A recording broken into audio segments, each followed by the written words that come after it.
that's too bad. Wow, we just about got wrecked. Ooh. And boy, that's getting blindsided just like that. Brian's got to be saying, what in the world just happened? I didn't see that coming at all.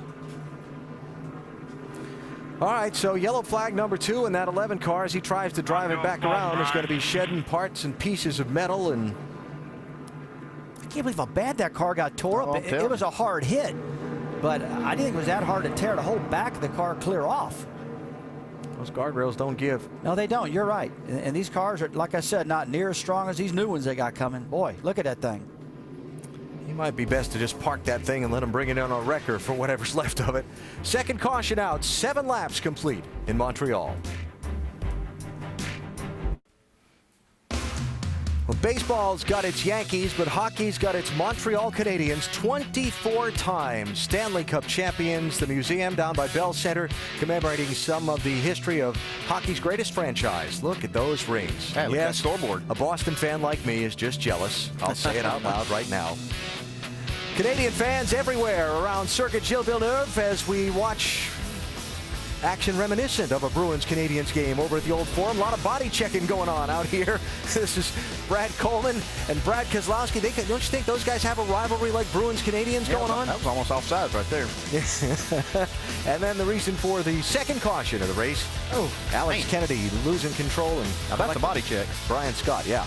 That might be called for boarding if it was a hockey game. Coming back around and dropping bits and pieces is Brian Scott, just trying to drive it back in. Maybe he subscribes to the Ken Schrader theory that if you drive it in, it doesn't go on your resume as a wreck. I always counted him when he drove my car in like that. That wouldn't work with me now. Yeah, I know it. I'd count that against you. He turned one of mine over one time on a road course. Really? Schrader did, yeah. Well, I'm not sure how to answer that, except, things happen.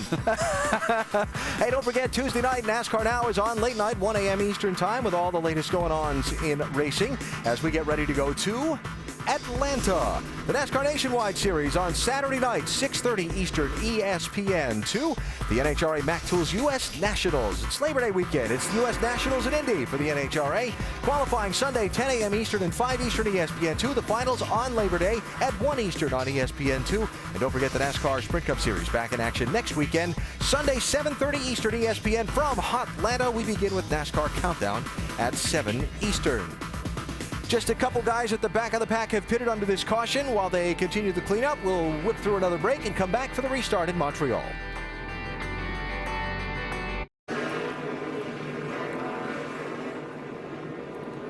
Back live at the NAPA 200 in Montreal. Make sure to go to NASCAR.com for all your latest NASCAR information. Wrapping up what is the second caution already of this race in just its first 9 laps.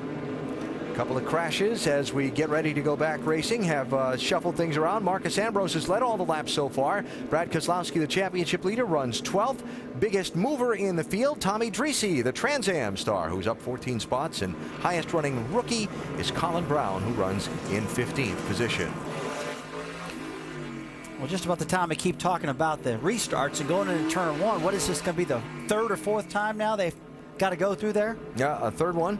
And Marcus Ambrose got to try and get that jump on Jack Villeneuve again. It's been an accordion every single time they go through the turn 1 and 2. Real slow portion of the racetrack. In fact, Marcus Ambrose told us at the beginning of the race that he thinks one of the key spots to make up some time is that very slow corner on the exit of turn 2. He likes to be really tight to the inside of that corner. Yeah, the first part of this field can get through that turn pretty well if they give and take some, but then it starts to stack up. Like I said, that accordion effect really starts backing everybody's braking point up, and it kind of catches those guys in the back by surprise when you see them get into each other. So far, no real heavy fender damage in the accordion. We'll see if they get lucky a 3rd time. Watch for the restart zone markers.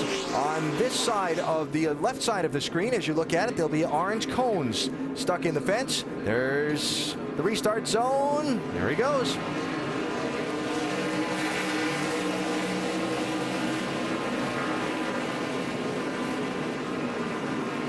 Like Joey Logano's got position now on Villeneuve. To the grass, and he got into the side of Villeneuve.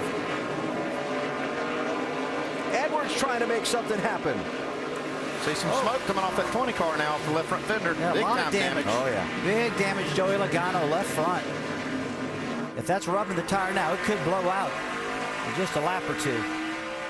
Question is any damage also to the left right front rear fender of on that car when he 32. comes by, check for rub. Looks like Villeneuve's car's okay. Logano's going to have a problem with that left front, though. Yeah, especially when he gets down in the Got turn. tire rub on the left. Probably needs to pit that car right away, because when he gets down that long straightaway and that right-hand turn into 13, it's really going to rub there. See Carl trying to set him up for a pass right here.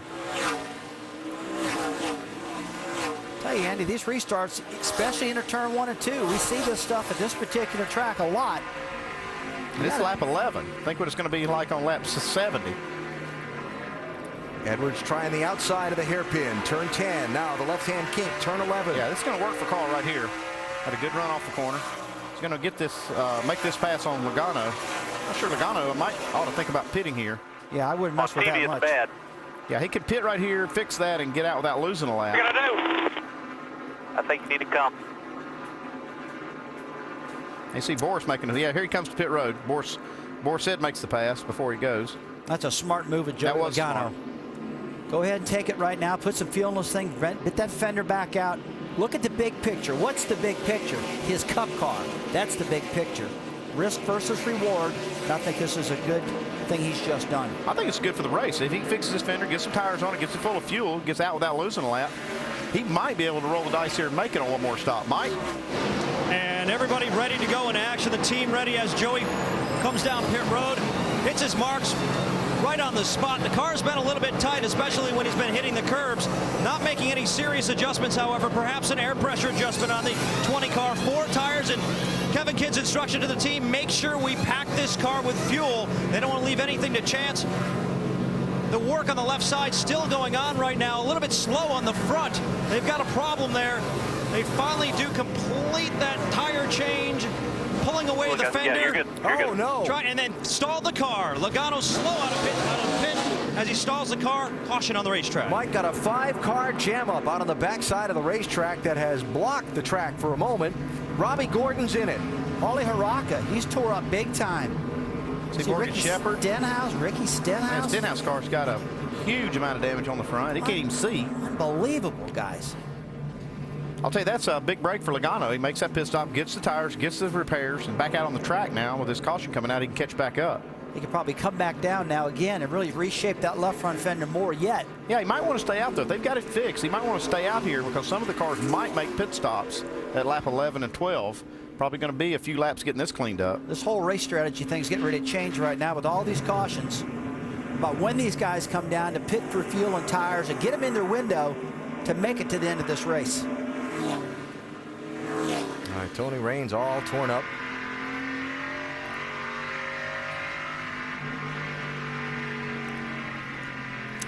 All right, let's go back and reconstruct a couple things. First, the Logano damage on the restart, trying to get second from Villeneuve. He almost got forced off the track, but, you know, trying to come back on the track, and he just gets into the left rear of Villeneuve. Yeah, you can't hardly steer the car at all. You saw it in the mud, shooting up all the grass and everything on Logano's car. And how about Jack seeing him coming and moving up a lane in that second corner to keep from getting hit harder? Watch him move up off the bottom here. Whoa. Yeah, he did. He made a nice defensive move. About 10 back. You can see, you know, Logano does a good job trying to get position. Trying to look right side, 09. Just at 20 now. Easy, easy. There you go, right side 09. Edwards has chosen to pit under this caution, Vince. Yeah, 4 tires, fuel, of course, and they're going to make a slight air pressure adjustment. Says it's a little bit loose, but overall pretty good for the 60 of Carl Edwards. And by the way, on that earlier contact where they had a little stack 'em up going into one, no damage to the hood for Carl Edwards, or to the front end. Now they seem like maybe they've got a problem. They've stopped Carl. Go. Drew Blickensderfer had called for Carl to stop. The light was red, so we had to make sure we stopped, you know.